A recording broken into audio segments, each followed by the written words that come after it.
Waalaikumsalam warahmatullahi wabarakatuh.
Hukum-hukum pernikahan, Man ihtaja ila nikahi minar rijali, barang siapa yang ingin butuh kepada pernikahan dari kaum laki-laki, wajada qurbatan, dan dia mempunyai biayanya, ada segala persiapannya untuk pernikahan, seperti mas kawin, kemudian isi kamar dan sebagainya. Nudibalahu, maka dia disunnahkan, dia dianjurkan untuk menikah. Gitu.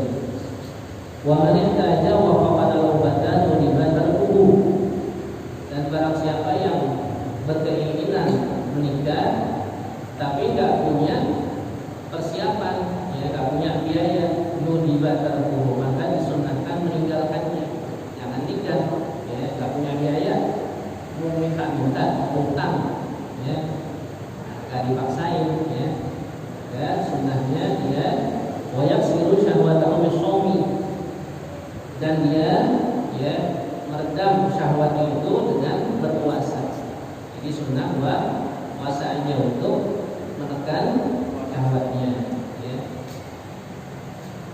Wa man lam yahtaj ila nikah wa qafada qurbatan wa lahu, dan barang siapa yang tidak butuh kepada nikah, tidak ingin nikah, dan juga nggak ada biaya, maka makruh. Dia nikah jadi makruh. Dia yang nggak punya, sama memang dia nggak ada keinginan buat nikah, berarti kan maksain diri, makruh. Wa man wajadaha mufida mani'un bihi min haramin wa maradin da'imin lam yukrah, dan barang siapa yang mendapatkan, yang mempunyai biaya untuk menikah tetapi ada mani, ada penghalang untuk menikah, yaitu apa? Min haramin, yaitu berupa umur yang sudah tua, sudah tua, dan 60 misalnya, itu. Tapi biaya ada untuk nikah, wa maradin, atau punya penyakit, daimin, yang penyakit yang lama, yang awet untuk penyakit, gitu. Itu lam yukrah, tidak makruh karena ada biaya, Lakin istighfar bil ibadah afdal, tapi dia menyibukkan diri dengan ibadah bi afdal yang itu. Karena apa? Karena ada mani, ada pencegah, umur udah tua, kemudian atau sakit yang lama, sakit yang berkepanjangan, itu lebih baik dia ibadah haji.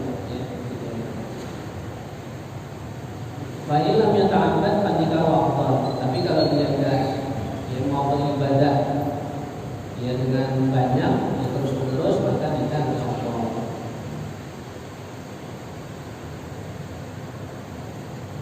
Wa ammal mar'atu, adapun perempuan, tadi laki itu, adapun perempuan, fa in ihtajat ila nikahi ibadaha, kalau dia memang berkeinginan menikah, maka disunnahkan bagi perempuan juga untuk menikah. Wa ila mayukrahu, kalau tidak ada keinginan maka makruh, jadi makruh hukumnya.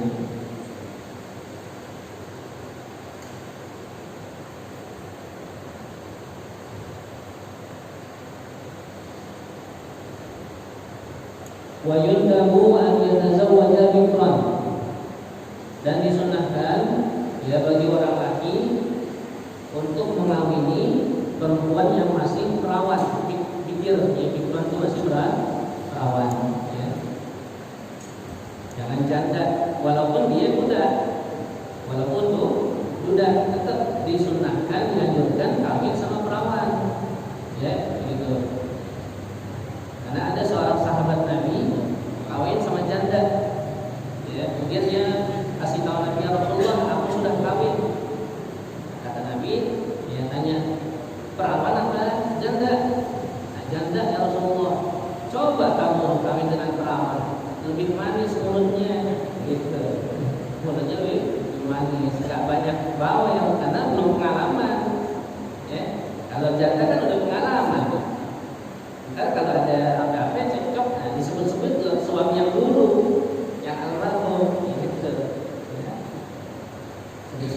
dia jadi sakit hati. Paham nggak? Sakit hati. Dibanding-bandingin sama suami yang dulu. Maka dari itu lebih baik kawin sama perawan. Gitu, ya.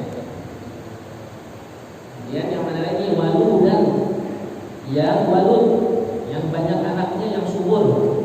Ya, nanti perintahkan dianjurkan ya mengawini perempuan yang subur. Ketahuannya ya, biasanya orang yang punya pengalaman itu dari tangan bisa dilihat. Ya, tangannya bolak-balik ketahuan subur enggaknya seorang perempuan. Jamilatan ya, yang cakep ya, cantik. Ya, akilatan yang berakal sempurna ya, gitu. Jangan yang gila, perempuan yang kurang akal atau yang kurang akalnya, yang ada kurang di akalnya, kurang sempurna ya. Dayyinatan yang beragama, yang ngerti agama, gitu ya.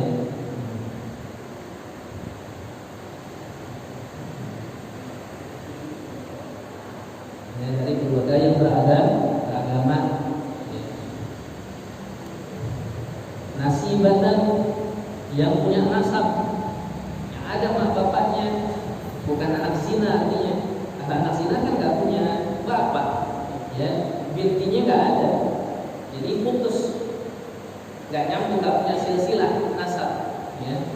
Nah, kalau yang anak hasil dari perkawinan yang halal punya nasab, terus nyambung binti fulan bin fulan bin fulan ke atas, ya. Kalau anak zina udah gak punya bapak, gak ada bintinya ya. Jadi kalau dikawinin nanti gak ada walinya jadi langsung wali hakim, yang wali hakim gitu. Dan itu teliti ya. Orang kalau mau kawin teliti dulu, ini perempuan siapa ya, selidiki keluarganya, mak bapaknya siapa, ngerti agama apa enggak ya, gitu. Sholat bisa enggak ya, gitu. Gimana baca Qurannya ya. Jangan cakepnya aja yang lihat, cantik dari ini yang cantik, yang kaya lagi, nggak ngerti agama ya. Iya, orang kan ada yang begitu, mencari bini yang kaya, mau numpang hidup, numpang hidup, ya. Nggak boleh, gitu. Ya. Boleh. Jadi tujuan perkawinan yaitu ya, untuk mendapatkan keturunan yang baik. Ya. Laisat qarabatan qaribatan, dan juga bukan kerabat yang dekat. Ya. Kerabat yang dekat artinya sepupu. Itu sepupu itu kerabat paling dekat, ya. Paling dekat dan boleh kawin, tapi kurang bagus, ya. Kurang afdal karena masih kerabat. Ya, orang tuanya dia itu bibi kita, jadi berarti kan bibi atau paman dari laki, kalau dari laki. Nanti kalau ada apa-apa konslet, nggak enak. Orang tua, adik abang atau adik empok kan begitu, ya.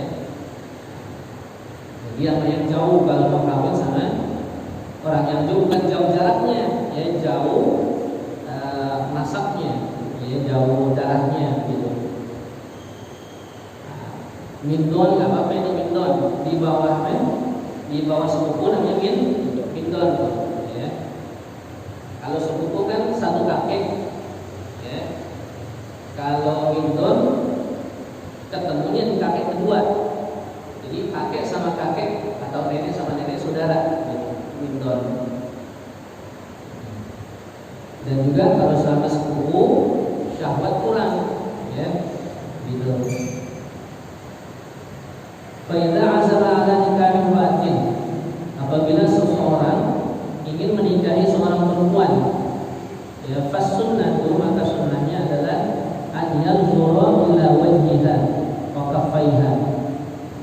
Maka sunnahnya terlebih dahulu dia melihat kepada wajahnya dan kedua telapak tangannya. Jangan lebih dari itu. Cukup wajah sama telapak tangan. Nah, wajah ini menunjukkan kecantikan. tangan menunjukkan kesuburan, gitu, ya. Qabla yang ubah, nah, dia melihatnya itu sebelum melamar, ya, sebelum lamar baru ada keinginannya, oh si Anu kayaknya tuh lumayan tuh misalnya, nah, lihat deh, ya, lihat wajahnya sama lapakannya, baru, ya, diselidiki dulu ya keluarganya siapa, ya.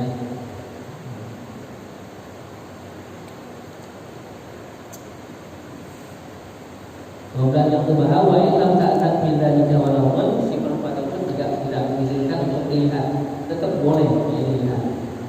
Walaupun taklilun nawar, dan boleh berulang kali melihatnya, bukan sekali saja, ya, boleh berulang kali. Wala yanzuru ghairal wajhi wal kaffain, dan tidak boleh melihat selain wajah dan kedua telapak tangannya, ya. Tak boleh itu disingkap-singkap kainnya, mau lihat kayak betisnya, jangan, tak boleh. Wa yahrumu an yanzura rajulu ila syai'in min al-ajnabiyyah qurratan kana aw amadan, dan haram seorang laki melihat kepada aurat, ya, ajnabiyah, perempuan yang bukan mahram, baik yang merdeka maupun yang budak, ya, baik itu perempuan merdeka ataupun budak. Awil amrul hasan, atau orang laki yang wajahnya seperti perempuan, ya, ada orang laki wajahnya mirip perempuan, halus, kumis gak ada, jenggot gak ada, cambang gak ada, sama tuh, cambang gak punya, jenggot gak berumbu gak punya, kumis pun gak ada, jadi perempuan itu disebut amrot, ya, amrot itu juga gak bagus kalau kita melihat memandangnya, ya, gitu. Dia punya jadi orang laki biar adil, ya, kalau gak kumis ya jenggot, biar adil. Ini kumis nih jangan jangan dicukur habis, biar kelihatan laki-lakinya, ya, gitu.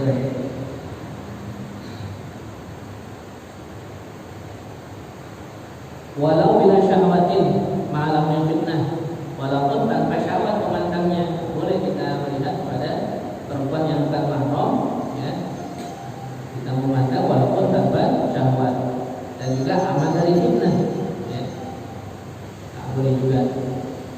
Wakila yajuzu yang zura minal aman ma'ada aurataha ma'adal abdi, dan juga boleh, ya, melihat daripada budak perempuan, ya, selain dari aurat tidak aman, ya. Jadi kalau sekedar ada buat muamalah, misalnya kita belanja, ya, penjaga warungnya atau tokonya perempuan, itu namanya sekedar apa ya? Sekedar muamalah, ya, jual beli atau sewa menyewa, ya. Wa yanzuru ila zawjatihi wa amatihi hatta al-aurati, ya, dan boleh seorang laki memandang kepada istrinya yang halal, ya, dan budak perempuannya hingga auratnya pun boleh dilihat, ya. Lakin yukrahuna ar-rajul min az-zawjaini ila fardil akhar, tetapi makruh, ya, seorang laki melihat kepada kemaluan istrinya. Begitu juga suami, ya, istri melihat kemaluan suami melihat kemaluan istrinya, atau istri melihat kemaluan suaminya, kalau nggak ada uzur, ya, kecuali ada uzur seperti dokter ngobatin pasien yang sakit, kebetulan yang sakit itu bagian kelamin, itu dibolehkan, ya. Atau bidan, ya, dukun beranak, dia sedang menangani kelahiran, ya, bayi, maka boleh melihatnya, memandang, karena ada apa ya? Ada uzur, ada ilahnya, ya.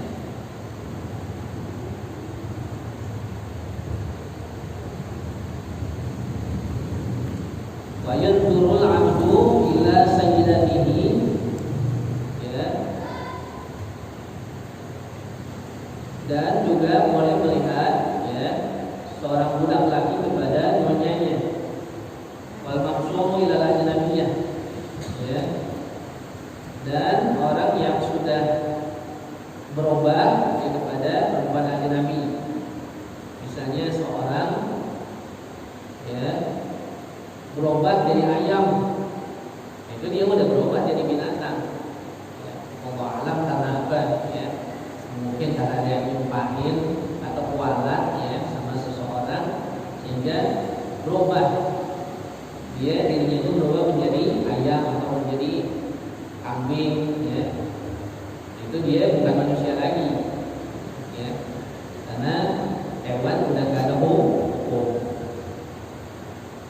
Warrajulu ila maharimihi wal mar'atu ila mahramiha ya, dan orang laki boleh memandang kepada mahram-mahramnya ya, seperti ya adiknya perempuan atau pokoknya perempuan, ibunya, neneknya ya, itu boleh memandang kecuali auratnya ya, dari sini sampai lutut ya. Juga perempuan kepada mahram yang laki-laki ya, perempuan lihat kepada bapaknya, kepada paman ya, itu mahram karena nggak batal ya sembahyang. Bima ada mabaina sholat rubah, kecuali mulai dari pusat sampai lutut. Jadi kalau mahram sama mahram yang perempuan sama juga laki sama laki ya. Ente ambil mahram ente yang perempuan nih, anak adik itu yang perempuan, ambil ibu, nenek, bibi, itu sama juga ambil orang laki. Jadi yang nggak boleh ada dari mana pusat sampai lutut. Wa amma nadhruha ila ghairi zawjiha wa mahramha fa'arun kana nadhra ilaiha. Adapun seorang perempuan melihat ya laki-laki lain yang bukan suaminya dan mahramnya, maka haram, hukumnya sama seperti orang laki juga melihat pada perempuan ya.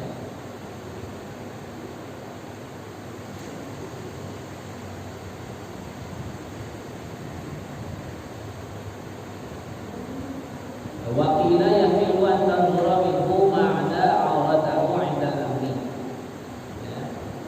Dan dikatakan juga ada pendapat yang halal ya seorang perempuan melihat laki-laki lain selain auratnya ketika aman dari fitnah ya, seperti muamalah ini sama ya, dalam muamalah wa yahrumu 'alaiha kashfu syai'in min badaniha li murahiqin aw li imra'atin kafiratin. Dan haram seorang perempuan membuka ya daripada tubuhnya auratnya ya li murahiqin, kepada laki-laki yang sudah murahib. Murahib itu menjelang balik ya, belum balik ya. Nah, menjelang, jadi menjelang balik dari atas tamyiz. Dan murahib ya sekitar umur ya 9-10 tahun deh ya kira-kira, itu namanya murahib. Begitu juga kepada perempuan yang kafir, nggak boleh juga ya. Jadi orang perempuan muslim wajib dia menutup aurat terhadap perempuan yang kafir, nggak boleh dia laki ya.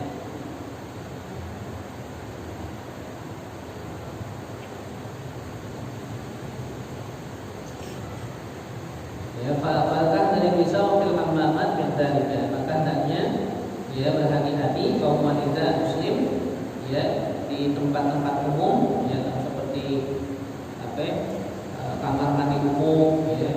Kan kalau di pasar-pasar ada itu WC umum ya, itu jangan sembarangan dia main buka auratnya ya, kalau belum masuk di kamar mandi ya. Wa mata haruman hadaru haruman lamsu, dan bila mana haram memandang maka haram pula menyentuh, megang. Kalau melihat saja haram ya, apalagi menyentuh ya. Wa yubahani li fasdin wa hijamatin wa mudawatin,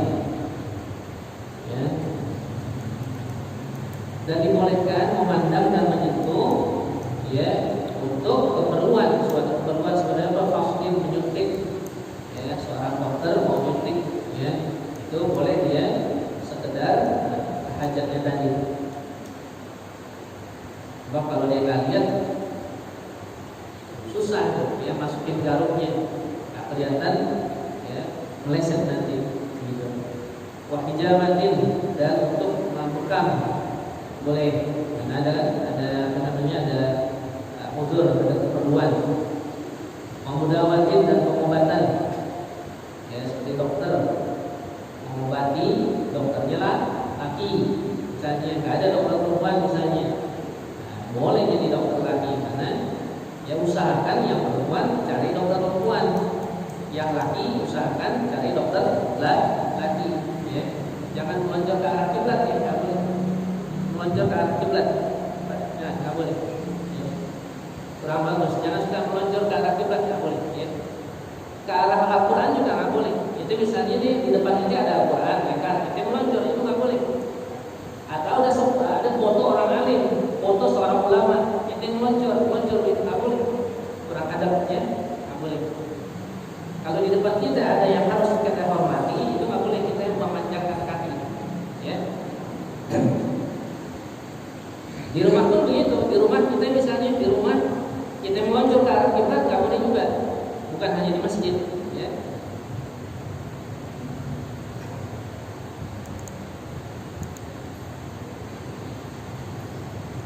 Itu adab-adab, ya. Ya, adab-adab di masjid sebegitu agama mengaturnya. Melonjor nggak boleh, ya. Kemudian apa lagi? Buka aurat pun nggak boleh. Ente ke masjid mau ngepel, mau nyapu atau mau ngecat, ente pakai celana pendek nggak boleh. Itu namanya maksiat. Maksiat di luar masjid aja nggak boleh, apalagi di dalam masjid nggak boleh. Tutup aurat, apalagi merokok. Oh, ya. Itu dahsyat itu. Orang yang nggak punya moral merokok di masjid. Kadang-kadang masih ada tuh suka 1-2 untung merokok di situ tuh, 1-2. Masih ada yang suka merokok itu. Ya, di halaman masjid itu ada untung rokok kadang 1-2. Intinya yang jadi merbot pada kalau lihat orang merokok langsung tegur aja, jangan pakai takut. Orang salah pasti takut, yang takut orang yang salah. Ya, yang jadi merbot langsung tegur. Kalau ada orang merokok di masjid, nggak boleh merokok di masjid. Walaupun di halaman sini nggak boleh. Ya, itu mau tukang yang kerja di sini, tukang pun nggak boleh. Kan kalau mau manggil tukang, payitin dulu. Kalau mau kerja di masjid, ya panggil tukang. Ya mau nggak kalau kerja di masjid, tapi nggak boleh merokok. Ntar merokoknya kalau dia makan siang di warteg, nggak apa-apa dia merokok di sini. Udah kerja di masjid nggak boleh. Ya, harus ada adab. Di masjid Baitullah, ya, untuk ibadah. Bicarain bisnis saja nggak boleh dalam masjid. Itu bicara, ya bisnis ente, teman nggak boleh. Ya, yang nggak ada hubungannya dengan agama nggak boleh. Ya, gitu. Maka dari itu, ente catat nih, ya, ucapannya. Kalau nanti suatu saat ini di masa yang akan datang, ya, di masa yang akan datang suatu saat ada orang kafir masuk ke masjid. Bawa anjing, kemudian di dalam masjid dia berak tuh, anjingnya berak ke karpet, kencing di karpet, jangan diomelin, dia panggil tuh orang-orang yang pada suka ngomong di masjid, panggil nih, gara-gara ente nih orang kafir jadi berani, gara-gara ente, karena ente berani merokok di masjid. Mau ustadznya mau kiainya panggil, ente yang pada kasih contoh yang nggak baik, ya. Kenapa? Karena orang kafir melihat kok orang muslim kok pada merokok di masjid. Dia berani orang kafir ngotorin masjid. Jadi orang Islam ini juga yang ngasih contoh. Ya mudah-mudahan nggak terjadi nanti, ya. Tapi ingat ucapan ada nih, pikirin, ya. Catat. Suatu saat bisa terjadi orang kafir berani masuk ke masjid bawaan anjing berak di dalam masjid. Ya mudah-mudahan nggak terjadi, ya. Tapi ya tergantung warga di sini. Kalau jemaah masjid warga aktif sendiri udah nggak menghormati masjid, ya bakal terjadi nanti. Ya, begitu juga bulan Ramadan orang kafir, ya berani merokok sembarangan di bulan Ramadan makan. Ya jangan diomelin, yang ngasih contoh orang Islam. Ya warung-warung nasi pada buka. Yang punya bulan Ramadan siapa? Yang punya bulan Ramadan umat Islam, muslimin. Nah, kita dahulu yang lebih dahulu untuk menghormati bulan Ramadan. Jangan ente harap orang kafir mau menghormati bulan Ramadan kalau orang Islam sendiri tidak menghormati bulan Ramadan. Ya, begitu.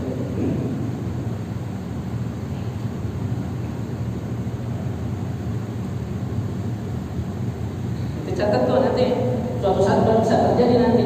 Ya, orang kafir bawa anjing masjid, berak di masjid, bisa terjadi nanti. Tapi mudah-mudahan kita berharap tidak akan terjadi. Ya, bergantung jamaah masjid sini, jamaah keluarga. Ya. Dulu di sini nih kampung lain ini orang-orang baik semua, orang-orang baik dulu, kakek-kakek kita, nenek kita semua, orang-orang baik di sini semua. Cuma kemarinnya nih, ya, Allah akan pengaruh apa? Kadang-kadang di gang sini nih sepanjang jalan, ya, ada lewat sepanjang jalan, pinggir-pinggir jalan kanan kiri, main grappling, main karambol, main catur, sepanjang jalan. Gak enak kita lihat itu, kan malu gitu. Malu.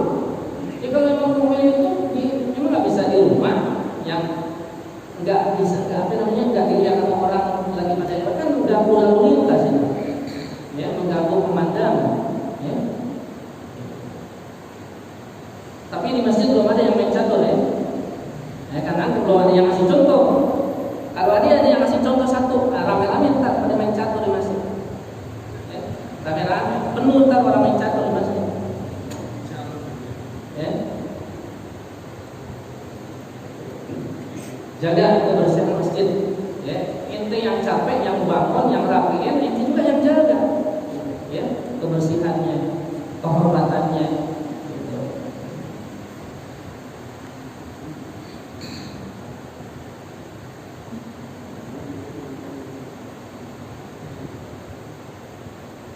Wa yubahan nadhuru syahadatin wa mu'amalatin rahimah bikadar hajat, dan dibolehkan memandang kepada yang bukan mahram sekedar untuk kesaksian, ya, dan muamalah, ya, jual beli, soal sewa menyewa dan sebagainya, sekedar hajat keperluan.